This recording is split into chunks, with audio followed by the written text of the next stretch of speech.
Hello and welcome back to those of you who just watched my first brush video. In that one I went over the first two categories here, just giving my initial thoughts on the standard brushes following Paintstorm, the quite new drawing application. In this video I'll look into the third category here, which looks more like a calligraphy style category. Maybe some regular pens. I can also see some fancy colors and yeah, see words like flower down here. So this is going to be exciting. I'm starting out at the top as normal, and again I won't be using these settings that much in these initial videos. I'll just use my time to get to know the brushes. So yeah, here we can see you have this quite standard 100% calligraphy pen with an angle. Let's see if I can easily change the angle. I would like to have it in 45 degrees. That's standard for me. And then just trying out this pen. It's yeah, that's way too large, but it seems to work okay. It's a bit hard to draw calligraphy on a computer, I think. The tablet is far too smooth, even though I use the felt nibs, and it's so easy to just undo what I do, so I don't have the same focus as when I use regular calligraphy pens. But yeah, this seems okay. If I use a little more time setting up some lines under up and yeah, just having a bit more focus than now, I guess this can be used to writing, but most probably a lot of you is going to use it more like a drawing brush. Moving on to the next brush. Oh, cool. Yeah, okay, so this is some sort of, yeah, I would like to call it lazy mouse, where I drag, you can see it's almost like I'm walking my dog around the screen now. Having this visual guide here is extremely helpful. It's the first time I've seen anything this intuitive actually. Yeah, and you still have that almost 45-degree angle there. I'm going to just change it up just out of my own preference. It will be quite hard to draw in the same black letter calligraphy style as I started with here on this style, I think. Okay, this pen actually doesn't scale that in my original setup. Okay, that's okay. Continue with the F. Yeah, it's an entirely other brush. I see that it's not the same hardness on the edges here, creating an entirely other feel. But that might just be the size I put this on to. Let's see. Yeah, it's a lot better with lower sizes.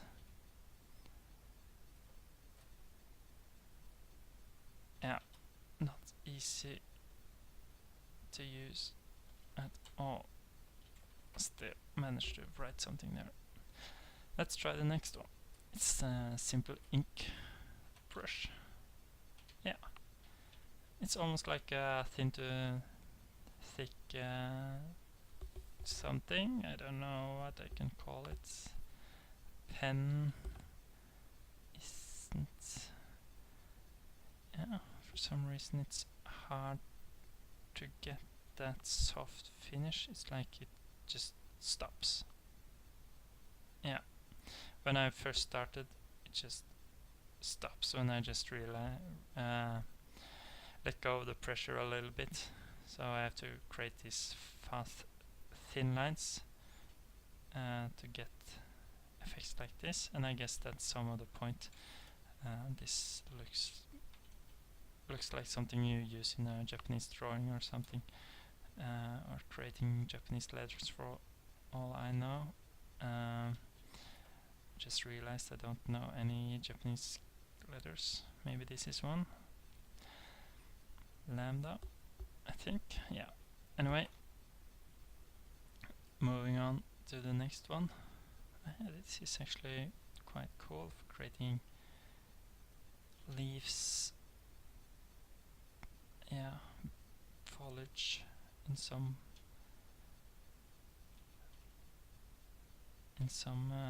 way. Nice. I like it actually, more than I initially thought. Cool. The fourth brush, calligraphy texture. Let's see, compared to the first one we have here. You see it has this bristle texture.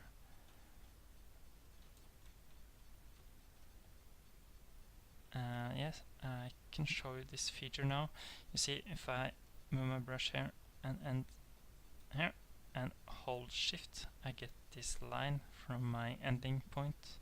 Then I can click again to create a line from the first point to the next one, and I can continue this as much as I want. I guess this can be very nifty when creating things like calligraphy texts on a computer or straight lines.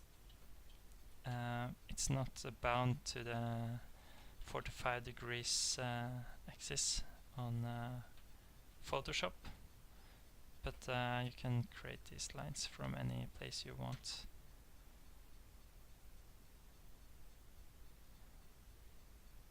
So that's nifty. I do sometimes feel I need that just to be able to create horizontal line and vertical lines, of course, like you do in Photoshop.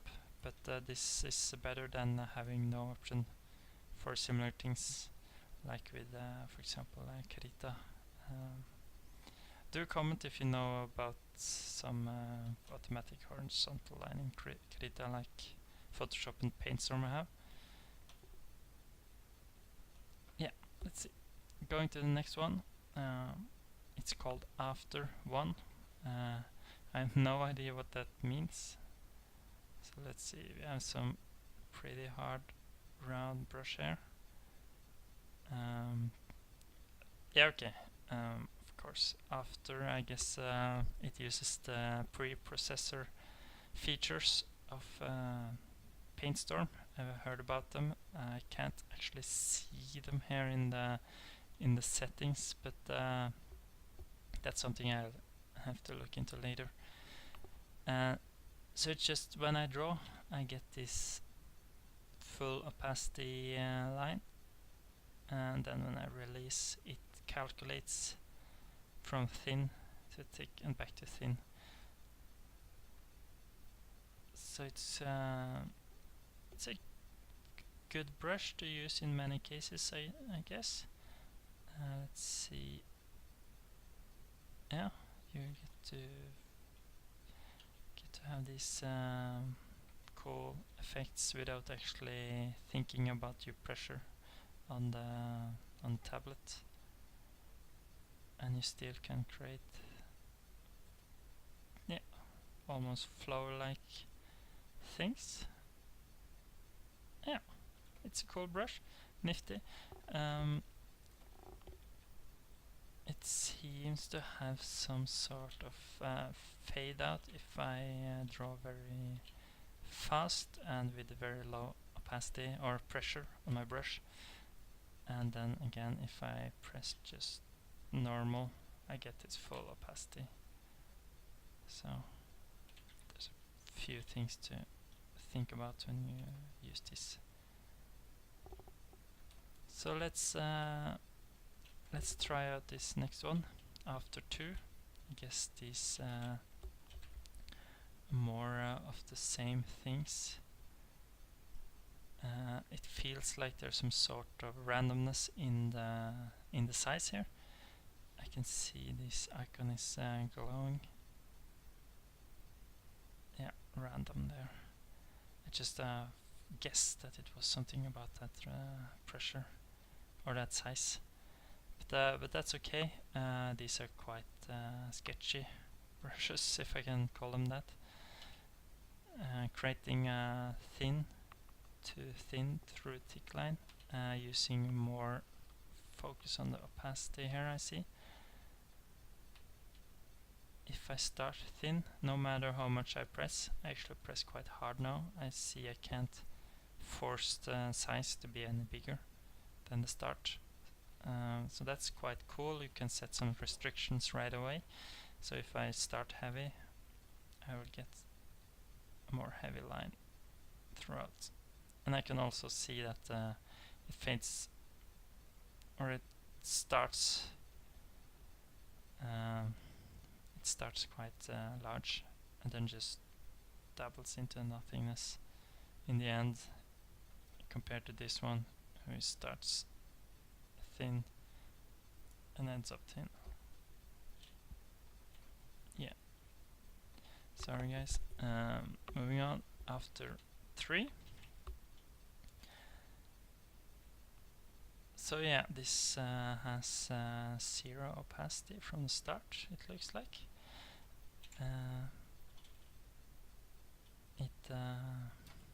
No, it actually picks up the underlying color somehow. Let's try to realize some colors here. Yeah, so even though I use orange, so if I create an orange line here, it is from white to orange because this background is white, but here it's from black to orange. That's quite cool. Let's see if I, for example, switch this over to red, start from orange. Yeah, I get this red finish, of course. Orange or black start here of orange. Very bright orange start there. White to red, of course. If I press harder, you can see I pick up the underlying color much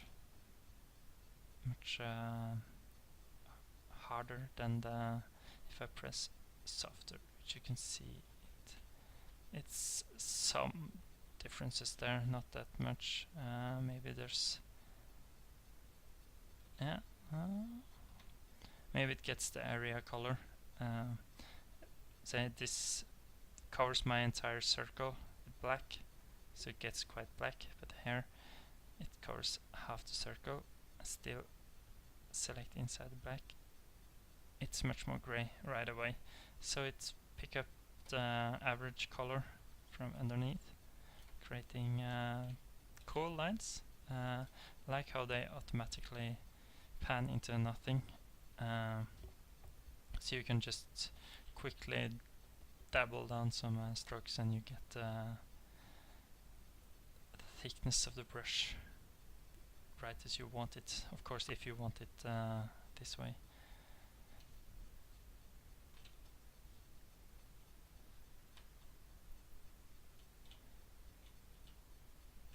Nice. Let's see, moving on, switching up some colors. It's too much black here. After here, yeah, nice. It works pretty much as the previous brush. Wow, there's some very random differences on the size here. There was full pressure stroke, that also. So there's some randomness going on. It looks like it gets the underlying color. So if I just dabble in some hair color on someone, let's just simple ink hair color. I don't know. just use some. It's almost skin color, but whatever.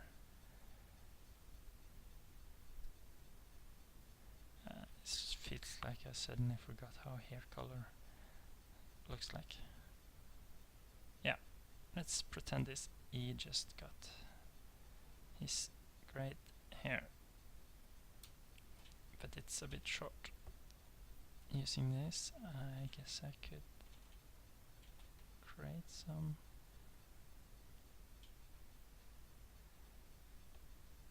cool hair for this guy. Let's see if I switch up the saturation.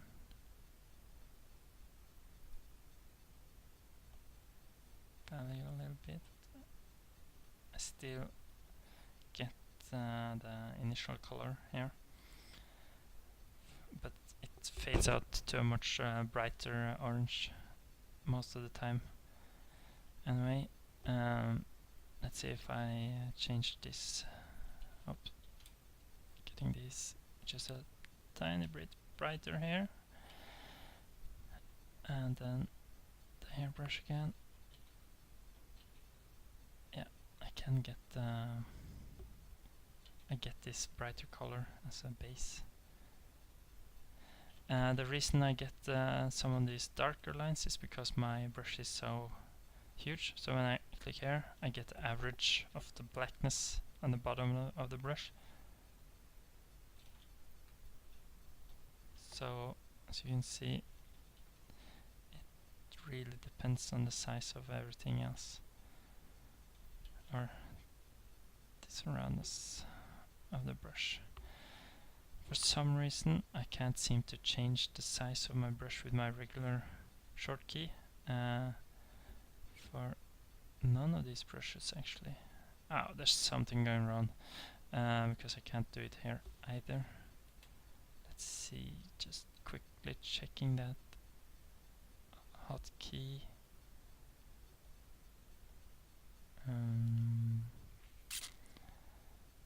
Brush. It should be easier to find it. Yeah, alt right click. It should work. Yeah, it's bugged right now, but that doesn't matter. Let's see. Transition 1. Looks like a nifty, weird brush. It's the opaque invert of what I just drew with, starting thin, just creating these weird patterns on the go. Looks like candy, looks like alien flowers. It doesn't pick up any underlying colors, but it does get the colors from this gradient, I guess. Yeah. So again, this is, I'd say this brush is quite special. It's a bit hard to use accurately, but you can dabble down some small leaves, plants, whatever, and just continue from there. It can be very nifty to get some randomness into a picture quite fast.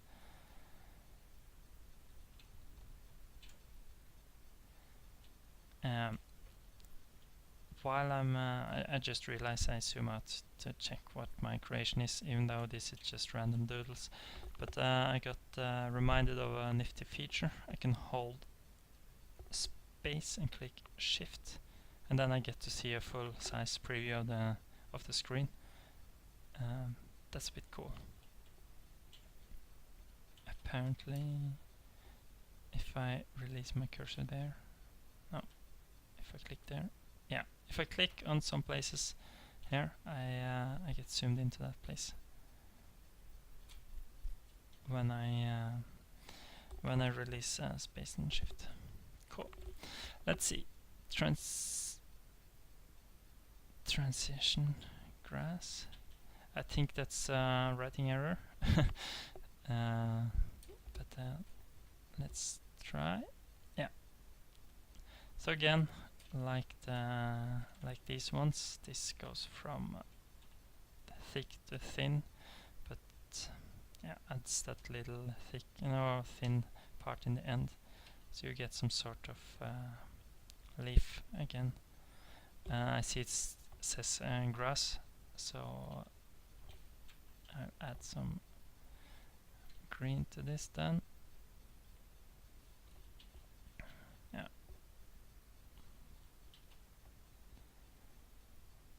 It's a bit weird. This is grass. It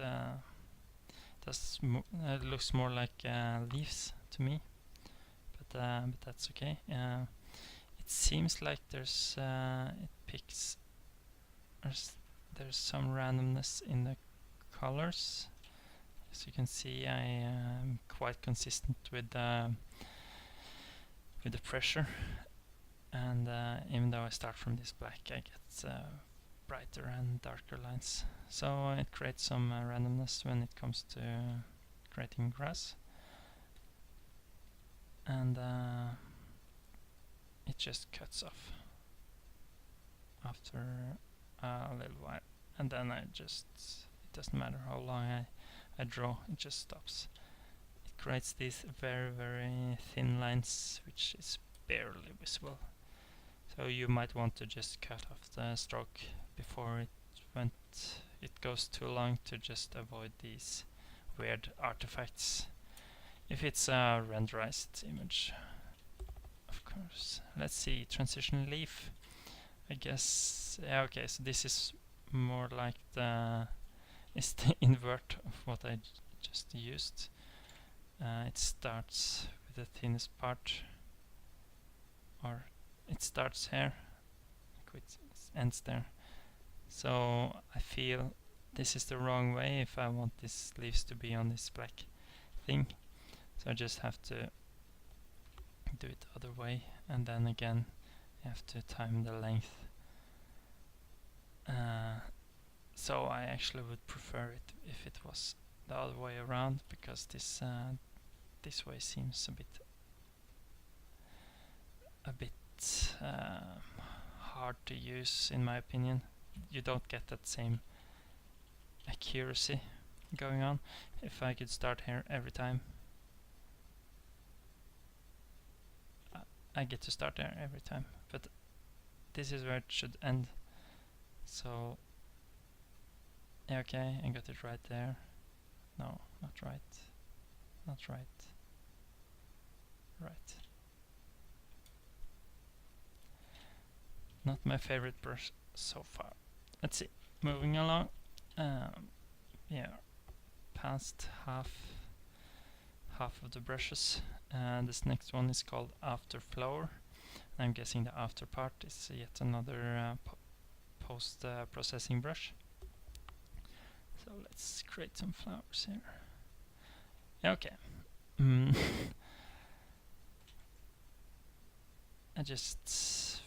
It creates flowers, I guess. They are random in size. I can affect, yeah, I actually affect the size with the pressure here. Getting the colors from this gradient, it sure looks like. Changing it to blue just to be safe, and then I get blue. The color seems to be random. Yeah, or yeah, it's random.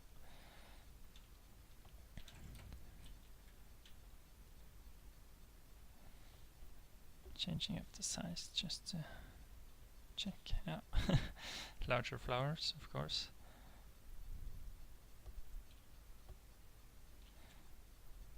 Nifty. I can see this is useful in many cases. I will probably mostly use it in the early stage of a sketching phase with the correct colors and all that, of course. So let's move on. Transition leaf. There's a lot of leaves and foliage in this series. And yeah, here we have it. It's the brush I was looking for while I was using this previous one. It starts correct and it ends up where I want it. It has quite large size. Of course, that depends on the result I want. So let's see if this gets a few leaves here. There's some randomness in the length and the color. I press 100%, or I press hard on all of these strokes, and you can see the difference is created randomly, and you also create these lines which can be a little bit annoying, I see.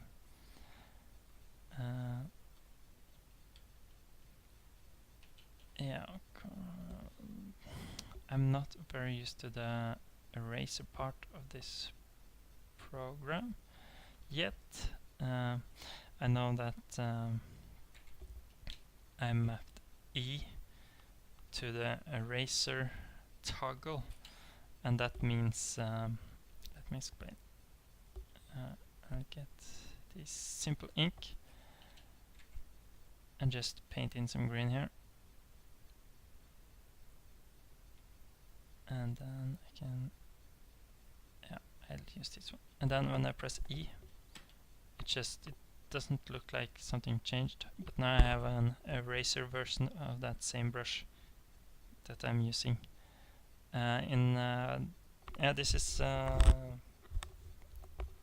This feature doesn't exist in Photoshop. You have it in Krita, and I actually like it because most of the time I'm maybe using some weird foliage brush, or I say most of the time. Sometimes I'm using some weird foliage brush, and maybe I just want to erase in the same style as I'm drawing, and then I can just press E and I get that style. So let's see if I can try it out. Okay, here, and then erasing, and actually I can almost erase the same thing. And on some brushes this is okay, but like these strange foliage brushes or these transition leaves, it's a bit hard to use it as an eraser while erasing all these lines because it's so short and it has random length even. Yes, so then I have to switch to the regular eraser and erase it out, as you see here. Let's move on. Okay, yeah, we have this tree trunk brush. I'm going to reset it because I managed to change it up a little bit here. Yeah, as you can see, it uses two colors to create some sort of 3D effect, and then I can create branches. I have to change the size to get the correct branch size I want, but when my standard setup for changing size actually works, that's no problem. And yeah, I can create some fascinating tree setups with this. Definitely, it's very very nifty. Can be. Of course, you get most of the same effect with just a regular brush and size set to pen pressure, but then you would have to think about the pressure when you paint. So let's see if we could get some leaves on that one. Okay, this is not a leaf brush at all. So let's create a line. Yeah, it's another after brush, creating or maybe getting the underneath color. No, it just creates from 0 to 0 opacity through 100%, and you can get these effects like this. It's called hotspot. Guess if I have a warmer color here, I can create these, yeah, hotspots as they put it. Oh, there. I guess that's where it got its name, without being sure of that. But yeah, nifty brush, creating some texture in the start and end there because of the fade out, and then leaving the center 100% opacity. Nice. Let's see. Again, more flowers. I'm going to there's 5 flowers and then a simple after number 2. I feel that should be up here in the simple things, but let's rush through those flowers first. Let's see, we have the first one. It looks like some sort of alien flower, and it actually doesn't always create a flower. I see it uses the underlying color. If I press my key or my pen fully down, it creates the, it gets the color entirely. If I just, yeah, okay, it's again the same area. If the color is fully within the area of the cursor, I get that color as the initial color, and then it fades out to more or less random colors, maybe. Let's try this blue one. No, it gets it from my current chosen color. Let's try blue. Yeah, and now it's blue.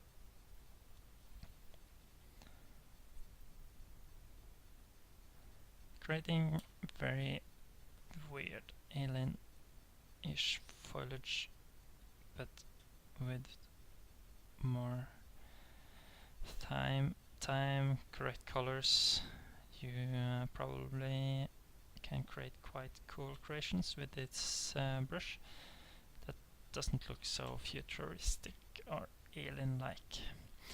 Let's see, the next flower brush is much of the same. It gets the underlying color, as we can see here. Fades out into, yeah, that's the difference. It fades out into this gradient based on my 2 selected colors. So if I use more orange, more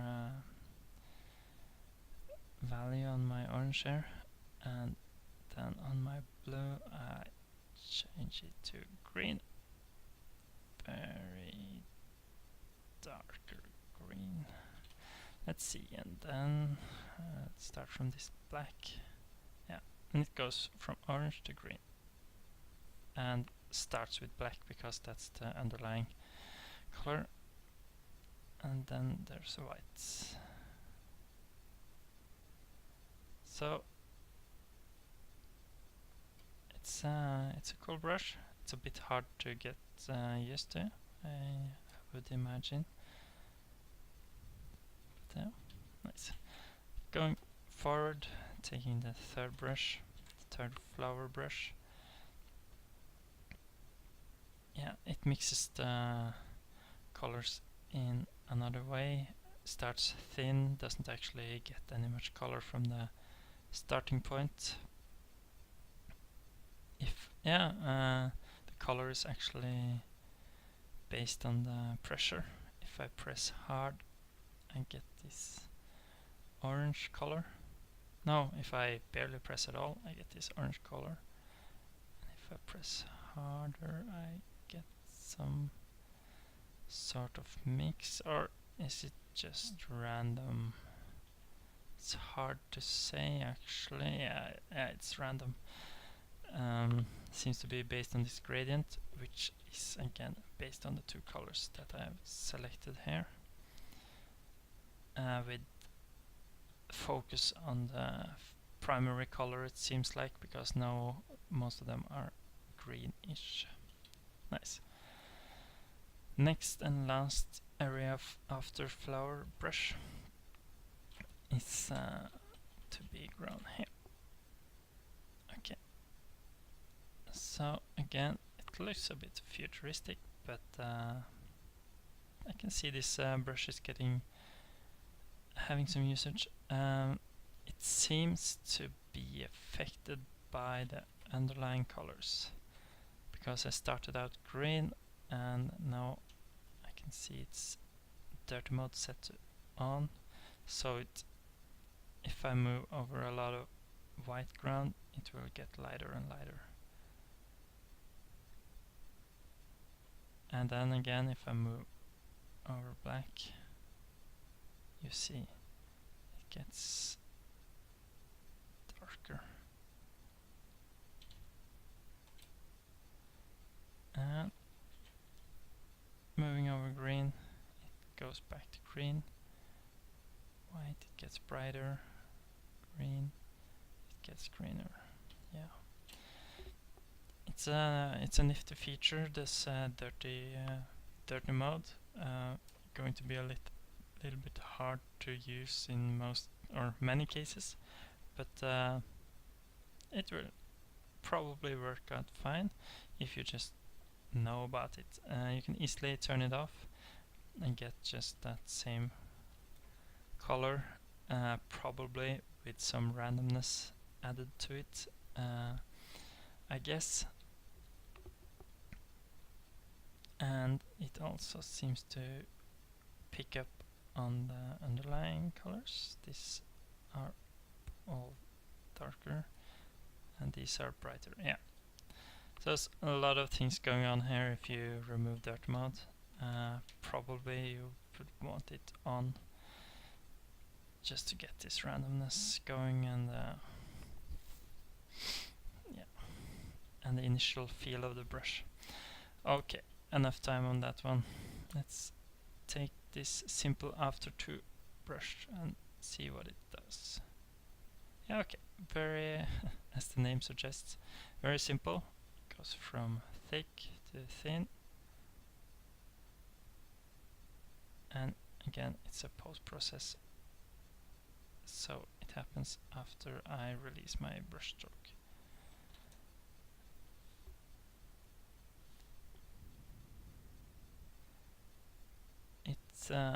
It's the same size no matter how hard I press on my brush. It starts at full size and goes down to 0, and it's quite hard edges, so this is probably one of the most useful brushes in this entire category.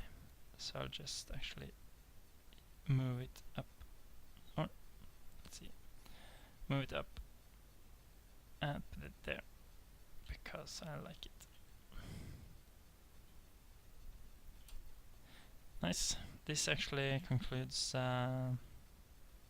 today's or this video about my the calligraphy brushes in Paintstorm. I'll continue with these painter brushes, palette knife, yeah, these brushes in my next video, so stay tuned. Bye bye.